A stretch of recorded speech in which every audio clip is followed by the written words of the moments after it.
I'm Elizabeth. I'm the IT GIS Data Program Manager at PG&E, and you have no idea what it means to me to be here today with all of you. And as you'll meet, a lot of my PG&E colleagues. Where are you out there? Let's hear PG&E. PG&E was founded in 1905 and today provides gas and electric service to over 16 million people across 70,000 square miles in California. And it's this intersection of size, age, California's incredibly varied geography, where the geographers at, as well as the effects of climate change that have led us to change the way we think about things as a company. And it's led us to take a company-wide stand. Everyone and everything is always safe. To achieve this, we had to modernize our systems, our workflows, and our data processes. And together, IT and the business have deployed enterprise GIS on hardware that is reliable and scalable, that is integrated with non-GIS enterprise systems, and best of all, accessible to everyone in the company, starting at our GIS Hub page. This is an internal page, we call it GeoHub. And from here, all of our coworkers can get access to our enterprise applications. They can discover content specific to our functional areas. And best of all, why are we all here? They have access to an authoritative GIS catalog of data, not published by IT, but published by business subject matter experts, made available to everyone in the company so they can put together their own task-specific web apps and maps. I think that's the definition of scalable. And it's from here in GeoHub, our users can get access to, I think, what's our largest internal enterprise application right here. We call it EDGIS, and Kurt's going to tell you more. Thank you, Elizabeth. My focus at PG&E is IT architecture for enterprise GIS technology. As PG&E modernized from paper to digital maps, the business needed applications to maintain the GIS assets and integrate that data with other critical business systems. Electric Distribution GIS, or EDGIS, is one of those applications. Today, EDGIS serves 400 editors and 9,000 viewers across the organization, supporting a wide variety of business-critical processes. Let me take you through one of those business processes that we support. If I'm an electrical engineer, I can leverage EDGIS to see work order information coming from our SAP system. This green work-in-progress polygon tells me that this transformer is planned for replacement. As we plan this work, we'll need to know the customers that will be impacted so we can communicate with them as the job progresses. Now, visually, I can see that the customers around this cul-de-sac will more than likely be impacted. But when I run an ArcFM trace, I can see that there's the potential for a much larger impact across the neighborhood. We'll have to look to reduce this impact through some switching. And just down south, I see another work-in-progress polygon. This tells me that additional work is planned in this neighborhood, and it gives me the opportunity to look at bundling work so I can further reduce customers experiencing multiple interruptions. Capabilities such as this within EDGIS, it just makes our coworkers' work more efficient, and it also improves customer satisfaction. Considering the success of EDGIS in the office, it was only natural to figure out, how do we bring this capability into the field? So, the business and IT created a mobile application platform leveraging the ArcGIS Runtime SDK. The mobile application, supports business functions for inspections and construction, but its flagship application, Maps Plus, has full offline capability and is available to all employees and contractors with a PG&E-managed Apple device. Now, this application supports many processes as well, one of which is responding to electric outages. Let me take you through another example. Imagine this time I'm an electric troubleshooter, and I've just been notified of service locations that have been interrupted. I could use the app to search for an address or an asset ID. In this case, I'll use a bookmark to take me to a predefined location. Now I see the layout of the electric network in this area, and this can help me identify the impacted asset. Since safety in the field is paramount, I can bring in additional layers that can make me aware of hazards nearby. One of those layers is our field intel. Now, these are conditions documented by PG&E in the field. They give us information such as how to safely access a meter, or other hazards such as unfriendly dogs. If I run into an unfriendly dog myself, I can document it.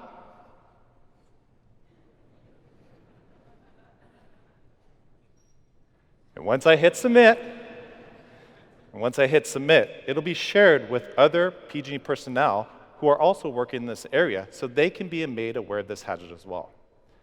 Maps Plus has enabled PG&E to give us the information we need quickly so that we can respond to things and be situation aware. And it helps us keep everyone and everything safe. In addition to Maps Plus, we're also leveraging out-of-the-box ArcGIS mobile applications. I'd like to introduce my colleague, Dave Lewis. He's going to take us through how the gas side of the house is using this technology. Thanks, Kurt. Gas operations has many of the same goals as electric in that it's critical to maintain an accurate and up-to-date network.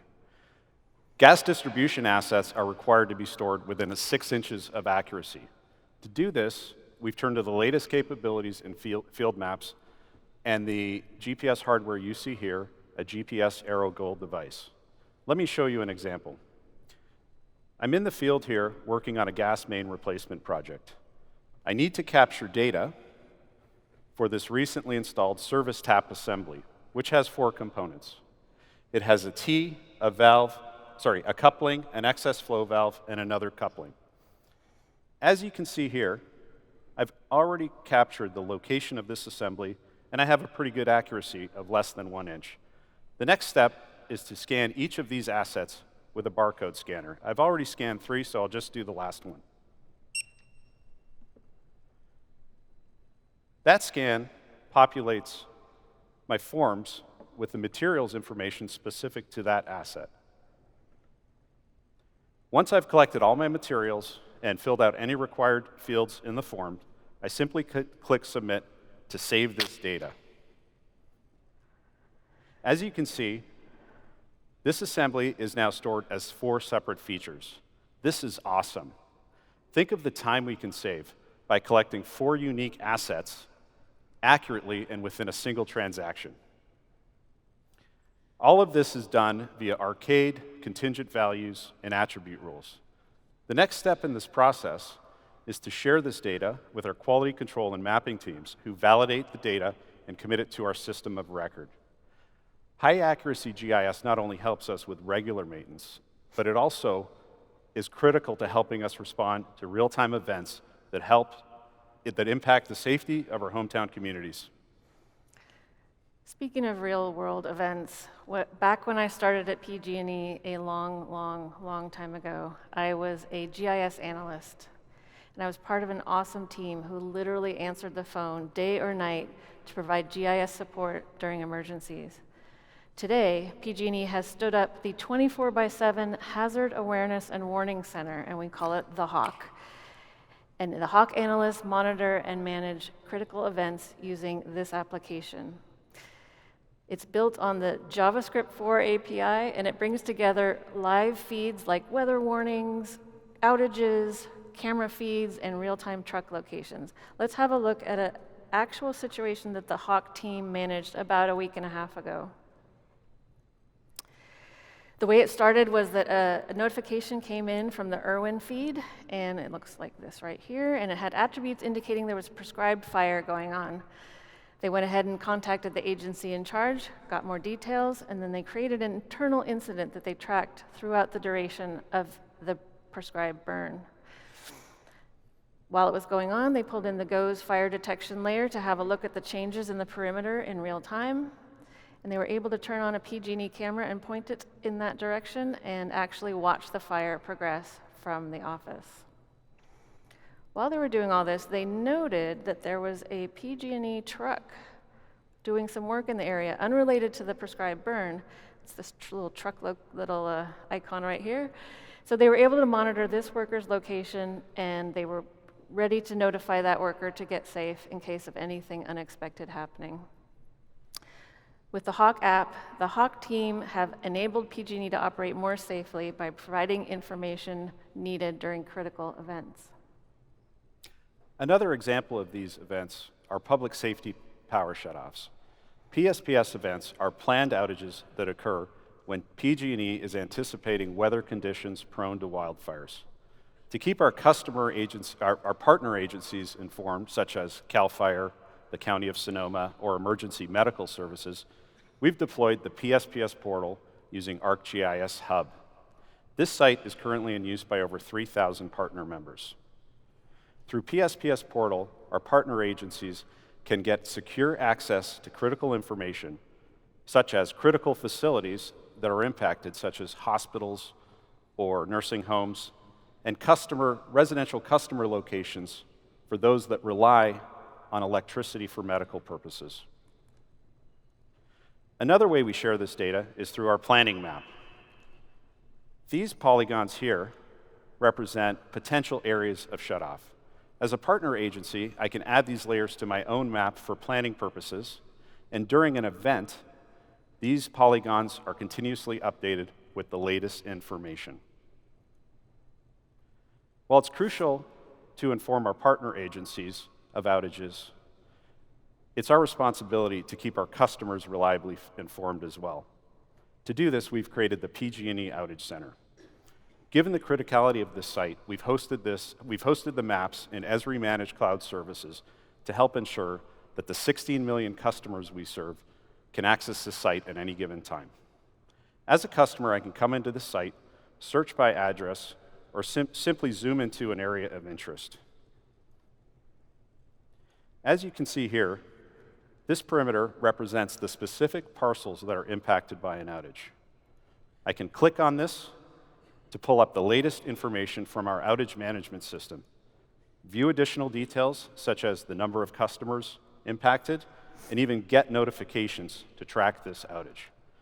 And similar to our partner agencies, I can stay up to date on the latest planned outage forecast. Through our secure PSPS portal and our publicly facing outage center, PG&E is working to keep our communities reliably informed to help ensure their safety and well-being. I know what you're all thinking. I've been in your seat many times before. You're thinking, that was a lot. And it was a lot. And it's actually only a handful of the examples of how we're using GIS at PG&E. But we showed it to you for a reason. To maintain one of the largest and oldest utilities in the United States, it has taken us a lot of work to get us where we are today, and we're not done yet. In our last demo, we're going to show you where we're headed in the future with remote sensing. Hi, my name's Hamilton Erridge, and I'm the IT Remote Sensing Program Manager with PG&E. And with me today is my colleague, Alex Hong, our Solution Architect and Product Owner. So leveraging the success of the GIS department, we stood up the Remote Sensing Data Platform. Our goal was to create a central repository or system of record for all of PG&E's images, LiDAR, and videos. But as you can imagine, that was no easy task. So we started by consolidating and cataloging all of our 2019 through 2022 images. And I'm pleased to report by the end of this month, we will have indexed and cataloged over 16 million images. To date, we have also implemented inspection and visualization solutions, and we are now working on mapping, threat detection, and analytic capabilities. The ability to view image metadata on an Esri platform running from the cloud, along with LiDAR and its images, has been amazing. The blue points represent the location of the camera, where the image was taken, and a four-sided cone shows the direction of the camera with its field of view. By selecting a point, an image is queried, and one can view the asset in closer detail. Traditionally, PG&E has used 2D mapping to view the location of an asset. But now we have the capability to view components of an asset and visualize its location with full context of its surrounding in 3D. Having centralized images, we developed a new substation inspection tool. Previously, substation inspectors would have to view, navigate, and inspect images on servers. And with some substations being the size of football fields, it was difficult to determine what images were associated with what assets, and they'd often have to turn to paper maps for assistance. To solve this problem, we created a 3D model of the substation and associated it with an oriented image catalog. An inspector simply goes online, navigates the substation, selects an area of interest, and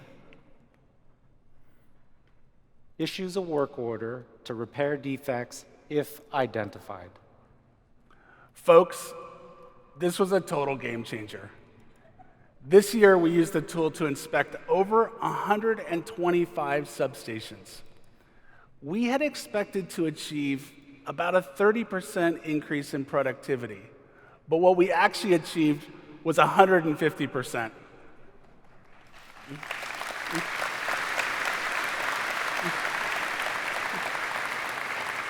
While the substation inspection tool provides for the visualization of our assets, in terms of the platform, we've designed and architected it for users and machine learning.